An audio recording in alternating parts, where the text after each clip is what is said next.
Yes, let the hoops hysteria commence on the eve of a new Sixers season as the Sixers Talk podcast coming to you live from Rivers Casino right here on Delaware Avenue. Danny Pommells, Noah Levick, and the guy benching just under 600 pounds like Jalen Hurts it has been, Barry.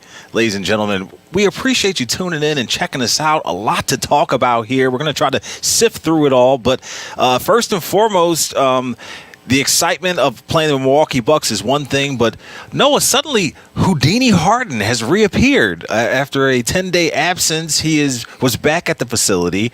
Apparently, according to reports, his bags were packed, ready to go on the road trip with the team to the Bucks and Raptors, but the Sixers said, "Hold on, mon frere. Take a step back, my friend. Let's get you reconditioned and reacclimated to playing the up-tempo pace that we like to play here under Nick Nurse." You were at the facility. This new news was out there. You smell like Camden. You smell like the practice facility. Give us the idea of what the mood and the atmosphere was like there as this news broke and you guys had a chance to see reactions and talk to people. Yeah, I mean, I think at this point the Sixers seem pretty genuinely unfazed by whatever the latest Harden development is. Of course, I think there's 6 guys on this team who were through comparable stuff with Ben Simmons, and that's helpful. But yeah, in terms of Harden, like he is firmly not going to play in the Sixers' first 2 games, and I think it was helpful to get a little clarity from Nick Nurse in terms of the thinking for that, which is just like they've got Simon Rice, who runs their medical team, and they've got, the ability to track him in terms of his ramp up process. And they think, like, obviously he hasn't played basketball in 10 days. He hasn't been around the team. It is necessary for him to be playing live basketball. That's something that Nick Nurse specified. So yeah, I think it would have been a shocker regardless if James Harden was playing on opening night. But now I think the prospect of him actually playing for the Sixers in the regular season does look a lot more likely than it did a day or 2 ago, just given the fact that he is back with the team. Nurse said, it was a short practice. They didn't do much, but Harden indeed participated in a bit. But just as far as the game, he is not ready for that quite yet. But yeah, he's back with the Sixers, and that is headline worthy most definitely. And the team recognizes that, but also knows that it's best to put that to the side as much as possible and focus on the game ahead, which will not include James Harden against a formidable-looking Milwaukee Bucks squad. Yeah, and it's one thing to have James Harden in the fold. It's another idea to know what version of him you're going to get. And that's not something we have to worry about right now. So we're going to just concentrate on who will be playing these first couple of games. We're going to let the Harden thing take care of itself. How that plays out, we're going to see. Reports are saying that, he could have been having a family issue possibly, and that's why he was away from the team. We know Nick Nurse was saying he was reaching out to Harden just to see what was going on and wasn't hearing back from him. So no, heard back from him. Nurse said he kept it pretty short and sweet, but he said, as I would with any player who's away from the team, for a personal matter, he texted Harden. Harden texted him back. And Nurse said it was basically just to see if Harden was okay. It wasn't really basketball related or pressing him on, when are you going to be back here? So, Nurse had been in contact with him, and he said he got the heads up last night that Harden would be returning. It's definitely been a hard one to predict, but Nurse said Harden's here for now. We're going to continue to take it day by day. And it does sound like they expect him to check some of these boxes that he again needs to as far as ramping up. And then we shall see, when he'll be available maybe to actually playing games for the Sixers. This will be a version of the team that we haven't quite had a chance to feast our eyes on, with Tyrese Maxey kind of having the ball in his hands most of the time and making a lot of the decisions. We had seen some of that in a different version of Maxey when the Ben Simmons stuff was going on and he was kind of running the show. And this is a total different Maxey to me, a guy who's had more maturity and opportunity to develop a signature style in a lot of ways. Should be our expectations be here with Maxey, game one, kind of going toe-to-toe with a guy top 75 all time like Damian Lillard and this formidable Milwaukee Bucks team? Yeah, I mean, I can definitely recall some matchups where he's been good defensively on Lillard, and I think under Nick Nurse, we can expect great effort on that end of the floor and a lot of aggression. And I think a related question is, can the Sixers avoid some of the foul trouble that popped up this preseason, and can they strike the right balance with trying to hunt turnovers and not going overboard? But yeah, Tyrese Maxey, not a bad way to end the preseason with the 12 assists, which I think is more than he's ever had in a regular season game. So I think the two-man game with Embiid is going to be a work in progress. They've done their best to hone that over the offseason and refine those pocket passes and just the ways they can be a dynamic pairing.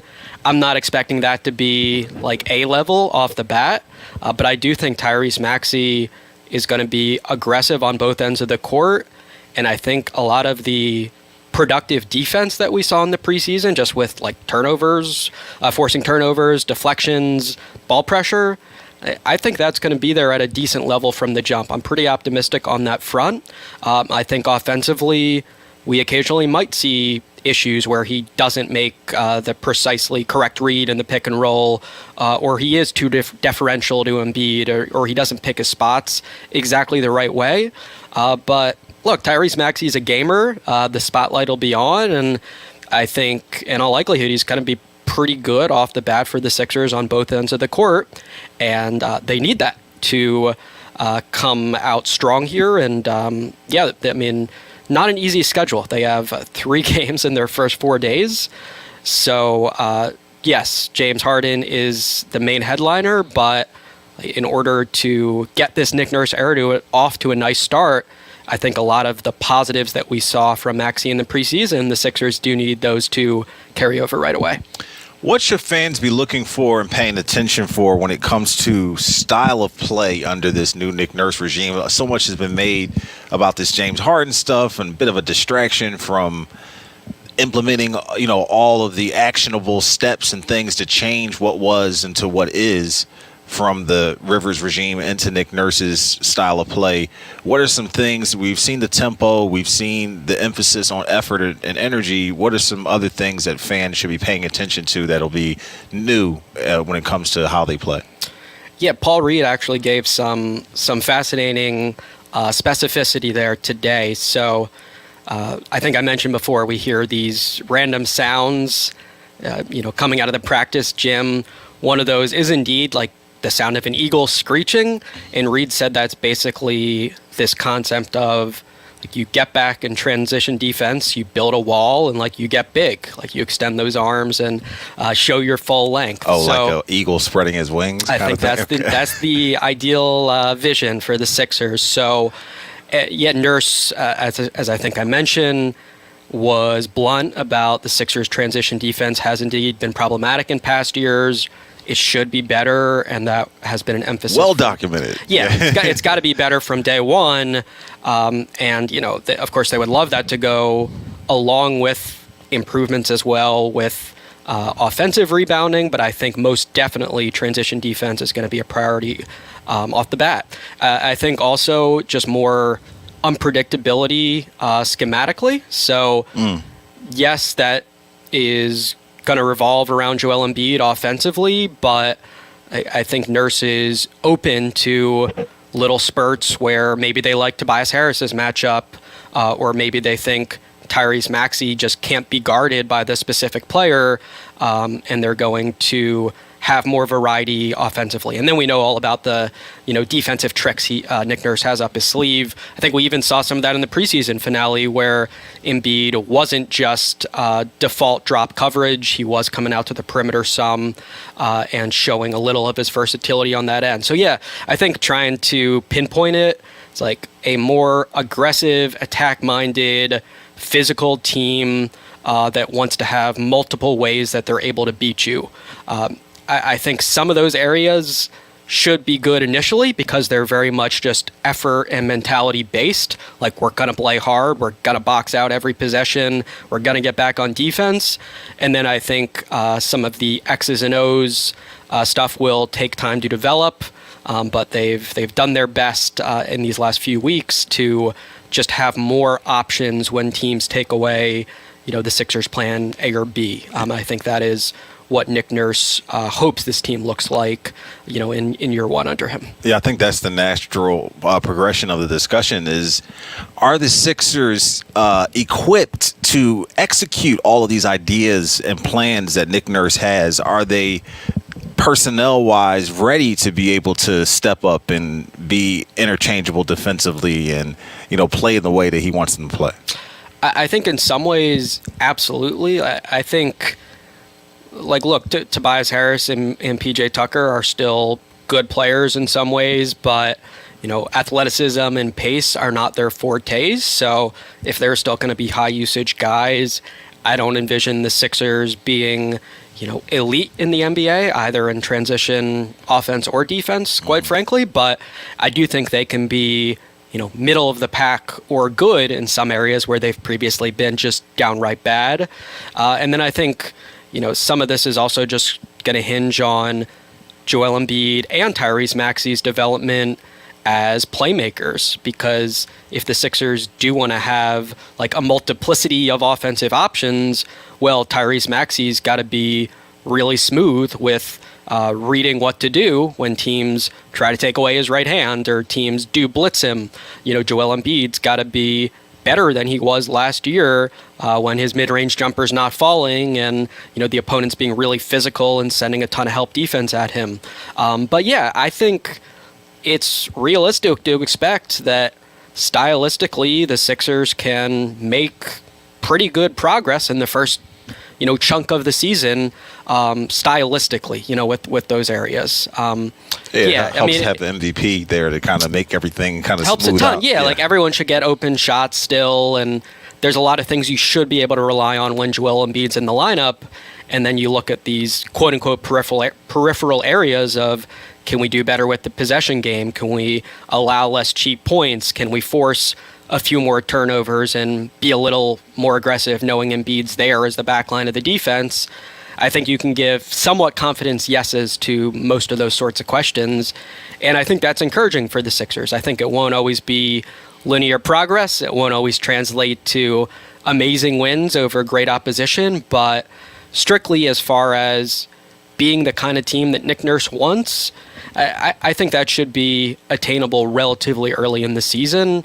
And I think that is, a reason to be intrigued with this version of the Sixers. I think, as we said, Doc Rivers, though he's got strengths as a coach, just variety and flexibility is not among them relative to the rest of the league. And I think Nick Nurse, in contrast, tends to be a very high-level coach in those areas. And it is helpful that him and his staff have really emphasized clear points that the Sixers understand are important if they want to become a better team. We will get into projected starting lineups, some overall thoughts, expectations, feelings, concerns about the upcoming season. But we're going to pay some bills here first, because we are always proud to let everyone know we are brought to you by Wilmington University. Find your higher education home at Wilmington University, where your academic success is celebrated by a caring community. Explore your opportunities at wilmu.edu. It's time to rush to new rewards at Rivers Casino. Now there's a whole new way for you to earn, redeem, and level up your rewards. Get your new Rush Rewards card and get more out of your game at Rivers Casino, Philadelphia. Gambling problem? Call 1-800-GAMBLER. Back here on the Sixers Talk podcast, live and in full effect. No, I'm kind of hooked, really intrigued by these new David sunflower seeds, Frank's hot sauce flavored. So if you ever have Frank's hot sauce, they're flavored like that. And the spice and kick they give me reminds me of the spiciness I expect to see in this up-tempo Sixers basketball this upcoming season. And I'm excited because there's a lot of interchangeableness, optionality. You mentioned the deflections and the getting in the passing lanes, the steals, and transition basketball. What will this starting lineup look like for these first 2 games particularly? Because eventually James Harden will be traded.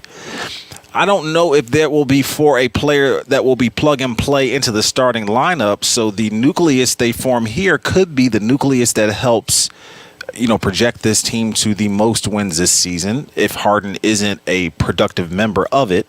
But it'll be interesting to see how these next 2 games, how Nick Nurse plays with the starting lineup, particularly returning to his old stomping grounds, playing his old team, I should say. Let's just see how all that plays out. But what are you looking at as far as a starting lineup, or what do you think they'll roll out there against the Bucks? Right, and the Bucks just so happen to be coached by his former lead assistant. Adrian Griffin, yeah, there's personal ties of note for Nick Nurse in these first couple. I think Nick Nurse has been pretty clear that he thinks the Sixers have quote-unquote 6 starters. James Harden is one of them.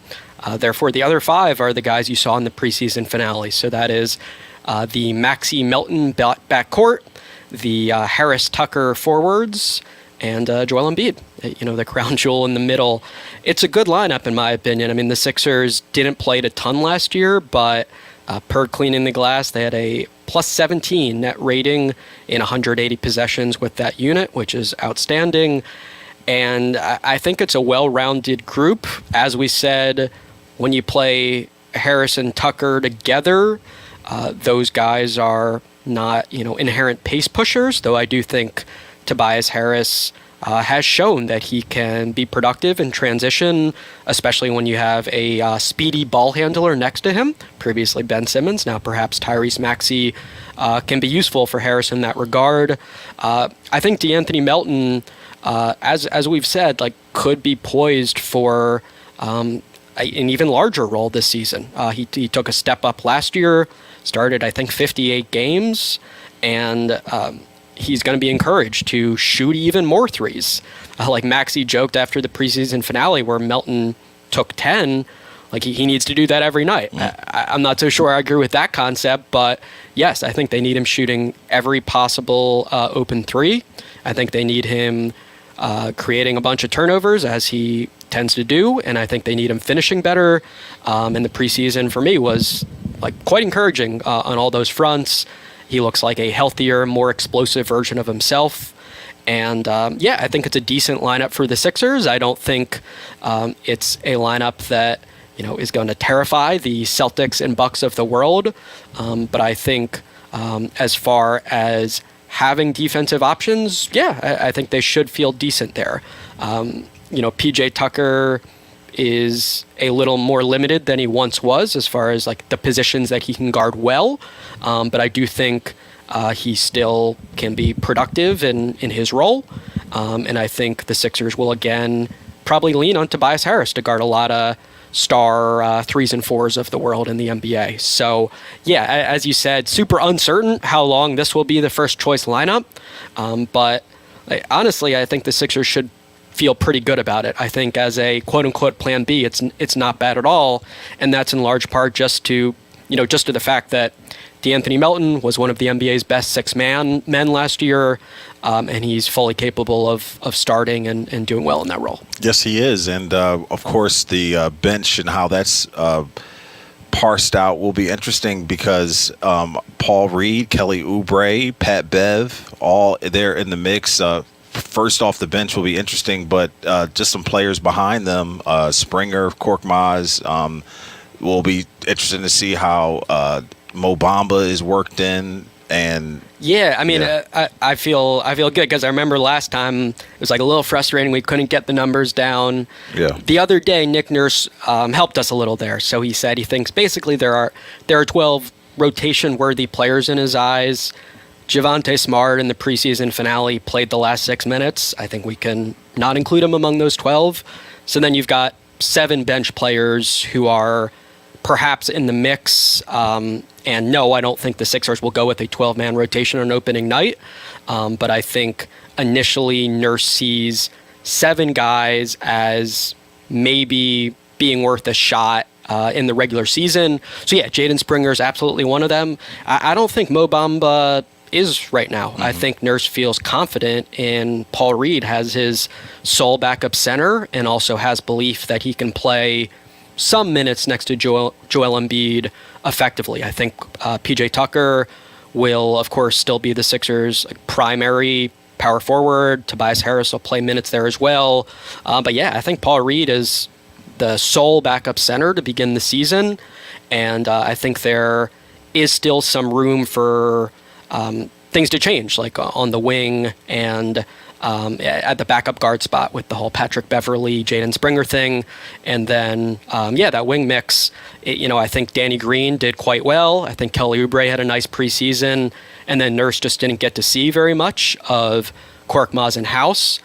So still some competition ongoing there. But we've got a dozen players to keep our eye on as potential rotation members of the Sixers, and Nurse I think gave us a little more clarity with how we should view that picture. And with Mo Bamba on the outside of that group, as you just mentioned, this is going to be a different type of Sixers team than maybe some people are used to, because all those guys you mentioned, should expect them to see them shooting from the outside, and including Paul Reed. These are all going to be guys who are going to be encouraged to shoot 3-point shots. Agreed. Yeah. I mean, I think team wasn't bad in terms of 3-point rate last year. I believe it's like might have been 13th in 3-point frequency when I checked, but that is a crucial area. And Paul Reed is an avenue for toward the Sixers getting up more threes. I think on the wing there are question marks with the outside shooting. Danny Green does that very well. But he's, at an advanced age, and is he still going to be a good NBA player? We shall see. Kelly Oubre Jr., subpar 3-point shooter overall for his career. Can he have a nice season for the Sixers as far as scoring timely points for the second unit, picking the right spots to put up those threes, et cetera, et cetera. I agree with you. Like, this team should not decline threes. I can't think of many players who would be best served, passing up an open look. And I think it's good to have a clear sense of how the staff wants you to approach the game. Right. And I think the Sixers across the board have been very complimentary of Nick Nurse, like giving them a clear picture of how they should be doing things on both ends of the ball. Well, it will be exciting because the NBA is never lacking in drama, and the Sixers are kind of at the epicenter of it with this James Harden thing. Some housekeeping issues to mention. Thank you for your time here. Montrezl Harrell is no longer with the team, and Ricky Council IV has been brought back on a 2-way contract, a guy who shined in the summer league. They see a lot of potential as a prospect in, and he will be, around the team as this develops. And guys, this will be the first season in a while without starting with Shake Milton and without, those guys that we've all become accustomed to seeing in the Sixers fold. Something that really caught my eye the other day, Jaden McDaniels, Jalen's brother, got some money, bro. Yes. Man. Yeah, I mean, he's one of the best defenders in the league. Yeah. So I think there's a lot of excitement in Minnesota about his potential. And Shake Milton, I will be keeping tabs on him. I'm curious how he's going to do with the Timberwolves. Just as we do with Isaiah Joe and all those guys. And we'll see Matisse Thybulle. Looks like he's going to be a starter for the Trailblazers when the Sixers have their home opener on Sunday. Interesting times. Not seeing some of those guys in the mix, particularly Shake Milton in the sneaker collection was always fun to watch and see what he would come out with. But, hey, enjoy what is about to happen. We will be coming to you with more frequency of these podcasts to try and keep up with all that's going on with the 76ers, but we appreciate you embarking on another journey with us where hopefully it extends past the second round of the playoffs. But before we go, what are you working on the website? Tell the people what they can expect on NBCSportsPhiladelphia.com. Yeah, so coverage of all the news, Harden saga related, some of the roster maneuvering that you alluded to, and then coming up before the opener, dive in a little more into the ways the Sixers want to be different and how they have tried to develop in Nurse's first preseason, and hope that has positive effects on the court. But we'll have instant observations after every game, and coverage along the way. So, yeah, I know it's always a strange ride with the Sixers, but I think it's not delusional if you have some excitement. Tyrese Maxey is a 22-year-old who keeps on trending up. Jaden Springer had just a downright fantastic preseason and is 21. Joel Embiid is the reigning MVP. James Harden is a question mark, and we will see what the season brings. But a lot of games to play, long season, and I think they'll hope to surprise some people in Milwaukee and come out hot and beat a much hyped team in the Bucks. I don't think it's impossible. I think they'll definitely be underdogs. That's my presumption with the odds. But yeah, I'm curious to see what they've got in that opening night matchup, and we'll have coverage to come there. Yeah, matchup not lacking in star power. Plenty of reason to tune in and check out that opener and to get your season started with the 76ers and NBC Sports Philadelphia. We appreciate you tuning in to the Sixers Talk podcast, brought to you by Wilmington University. For Noah Levick and Ben Berry, I'm Danny Pommells. Thanks for listening and watching. We'll see you next time.